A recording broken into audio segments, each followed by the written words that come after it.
Para sahabat yang terkasih, salam berkah di awal pekan.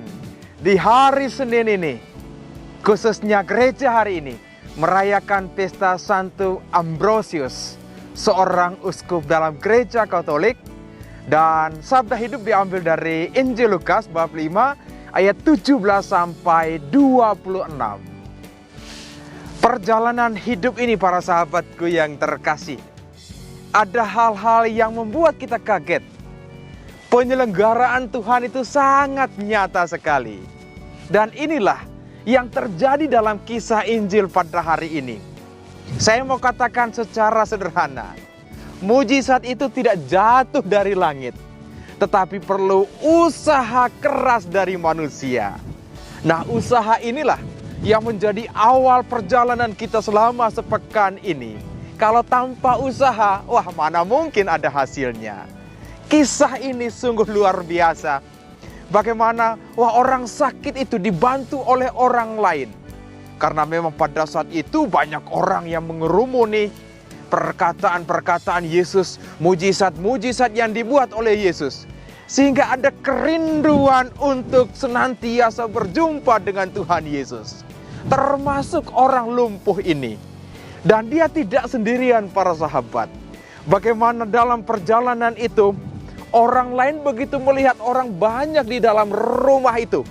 Selalu ada cara lain. Dan cara unik inilah yang membuat pintu mujizat itu terbuka. Dilihat banyak orang, mereka idenya bagaimana ya? Kita tidak bisa menerobos masuk di dalam.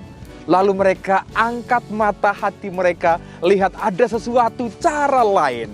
Dan itulah uniknya. Mereka bongkar atap rumah itu, lalu membawa orang lumpuh itu ke hadapan Tuhan Yesus. Sesuatu yang sangat unik inilah yang menarik perhatian Tuhan Yesus. Walaupun rumah itu sudah dibongkar atapnya, itu bukan soal rumahnya lagi. Tetapi perjuangan kerja keras inilah yang diakui oleh Tuhan Yesus. Dan kemudian begitu orang lumpuh itu dihadapkan pada Yesus, kemuliaan sungguh-sungguh terjadi. Mujizat sungguh-sungguh terjadi. Orang lumpuh itu bisa berjalan. Dan Yesus memuji iman mereka. Saya mau katakan secara sederhana, perjalanan hidup ini jangan pernah dikatakan, kok saya sendiri. Tidak para sahabatku yang terkasih. Masih ada orang lain. Ketika hati kita sudah lumpuh, kita tidak bisa berjalan. Saya yakin dan percaya, mata hati orang lain itu terbuka untuk siap membantu dengan cara yang sangat unik. Dan yang paling utama saat ini adalah bagaimana kita melihat kehadiran orang lain. Kalau kita lihat kehadiran orang lain sebagai lawan, saya percaya mujizat tidak akan terjadi.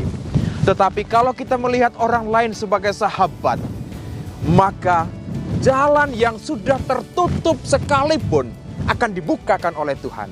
Banyak pengalaman dalam hidup saya sebagai pastor dan juga begitu banyak umat mengalami hal yang sama. Awalnya itu sudah tidak punya jalan, tetapi Tuhan buka jalan. Dan jalannya Tuhan itu sangat unik sekali. Kadang-kadang itu sulit dimengerti oleh akal manusia yang sangat terbatas. Tetapi kemudian bagaimana hati kita dibukakan dan saya dan umat yang lain juga merasakan itu. Misalnya sakit penyakit, ataupun masalah keluarga, masalah ekonomi, masalah dalam situasi COVID-19 ini. Seolah-olah jalan sudah tertutup, tetapi Tuhan bukakan. Karena itu begitu indahnya kita hidup berkomunitas. Yang paling utama dalam hidup komunitas adalah keterbukaan. Banyak hal terjadi, sakit, penyakit, dan semua yang lain terjadi. Itu parah karena kita tidak terbuka. Tetapi kalau kita terbuka, sering duduk empat mata dengan yang lain. Misalnya saya mengalami sakit ini, saya tidak bisa mencari jalan keluar. Saya percaya orang lain, apapun yang dia berikan, itu adalah cara Tuhan untuk membuka jalan. Dan saya banyak mengalami di tanah rantau ini, berjumpa dengan orang-orang yang terbuka. Dan saya merasakan ketika saya berupaya dan orang lain berupaya untuk membantu, maka jalan Tuhan ditunjukkan di sana. Inilah para sahabatku yang terkasih. Saya mau katakan sekali lagi, itu mujizat itu tidak jatuh dari langit. tetapi butuh kerja sama manusia, butuh keterbukaan untuk merasakan bahwa jalan ini itu sekalipun sudah ditutup oleh manusia, tetapi Tuhan itu mampu bukakan jalan-jalan kehidupan kita. Karena itu mari di awal pekan ini dengan semangat yang baru kita melangkah karena kita percaya Tuhan senantiasa buka jalan untuk saya dan para sahabat. Teruslah melangkah, sabda Tuhan, sabda hidup. Tuhan Yesus memberkati, Bunda Maria merestui. Amin.